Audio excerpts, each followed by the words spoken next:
New ইয়ারের শুরুতেই কুমারগঞ্জে ঘটনাটি আমাদের বুক কাঁপিয়ে দিয়েছিল। শুধু কুমারগঞ্জই বা হায়দ্রাবাদই নয়, প্রতিদিনই খবরের কাগজে চোখে পড়ে ধর্ষণের ঘটনা। শুধু ধর্ষণই নয়, অপরাধের চিহ্ন নিশ্চিহ্ন করতে পৈশাচিক নিষ্ঠুরভাবে এমনকি জীবন্ত অগ্নিদগ্ধ করে হত্যা করা হচ্ছে নির্যাতিতাকে। এইরকমই এক ভয়াবহ পরিস্থিতিতে ধর্ষণ করে খুন নামক এক আতঙ্ক গ্রাস করেছে ভারতীয় সমাজে প্রতিটা ঘরে ঘরে মহিলাদের। পড়াশোনা, কাজকর্ম, প্রয়োজনে তো বেরোতেই হয় রাস্তাঘাটে। শুনশান রাস্তাঘাট আসলেই গ্রাস করতে থাকে মনে আতঙ্ক। বাড়ি ফেরা হবে তো? হতে হবে না তো দিল্লির নির্ভয়া বা হায়দ্রাবাদের দিশা। শুধু রাস্তাঘাটেই নয়, কর্মক্ষেত্রে, স্কুলে, এমনকি বাড়িতেও ধর্ষণের শিকার হতে হচ্ছে। বাদ যাচ্ছে না ছোট ছোট ফুলের মতো শিশু কন্যারাও। সকলেই দাবি তুলেছেন কঠোর আইনের। আইন আদালত এ তো কোনো দুর্ঘটনা ঘটে যাওয়ার পর। সমাজতত্ত্ববিদরা মনে করছেন পুরুষরা আগাগোড়াই ভাবে নারীরা দুর্বল, শক্তিহীন।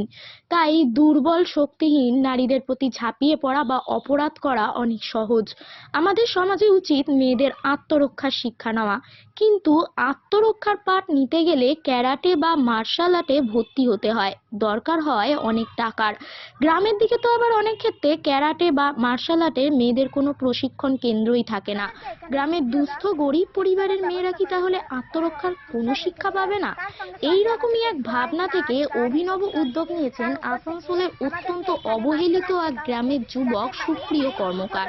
তিনি মার্শাল আর্ট শেখাচ্ছেন গ্রামের দুস্থ পরিবারের মেয়েদের শীতলপুর স্কুলে।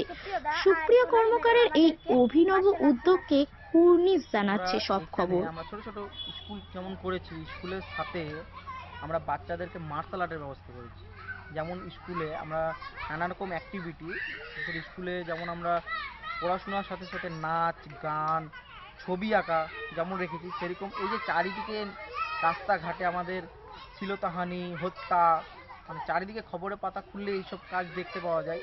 তো এইগুলো জঘন্য কাজ থেকে আমাদের যারা স্টুডেন্ট বা আমাদের যারা ভাই বোন আছে, তারা যাতে শিকার না হয়, তাই জন্য আমরা মার্শাল আর্টের ব্যবস্থা করেছি। আমরা চাই এরকম কাজ চারিদিকে হোক, যাতে এই যে শ্লীলতাহানি, এই যে ধর্ষণ, এরকম নোংরামি কাজ যাতে কোনো ঘরে যাতে এরকম না হয়। এই যে চারিদিকে দেখতেই পাচ্ছেন, কি আর বলবো। যাই হোক, এইরকম জন্য আমরা মার্শাল আর্টের ব্যবস্থা করেছি। এইরকম কাজ আমি এইটুকুই বার্তা রাখবো সমাজের কাছে, এরকম মার্শাল আর্ট যাতে সব দিকে হয়, যাতে কোনো মেয়ে ধর্ষণের শিকার না হয় এবং নিজেকে আত্মরক্ষা করে বাড়ি ফিরে আসতে পারে। ধন্যবাদ।